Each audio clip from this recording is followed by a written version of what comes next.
Dance is dance, manly যে সে manly থাকবে, x Y ক্রোমোজোমের খেলা এখানে। নাচ শিখলে মেয়েদের মতো হয়ে যাবে চালচরণ, মেয়েলি আচরণটা কি নাচ শেখার সাথে কোনোভাবে কানেক্টেড?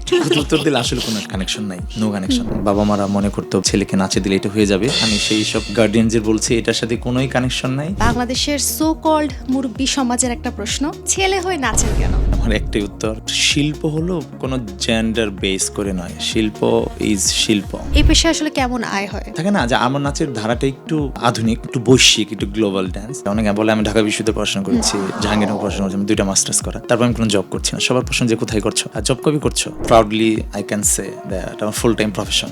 আপনার আউটফিট ডিটেলস? যেহেতু আমি আমার মনে অনেক রং, অলওয়েজ বসন্ত, চিরসবুজ, 21। অডিয়েন্স কিন্তু অনেক প্রকারের হয়, লাইক হিরো আলমের এক ধরনের অডিয়েন্স, শাকিব খানের এক ধরনের, শাহরুখ খানের এক ধরনের অডিয়েন্স। সো আমি খুঁজে পাই যে আমার অডিয়েন্সেস কারা।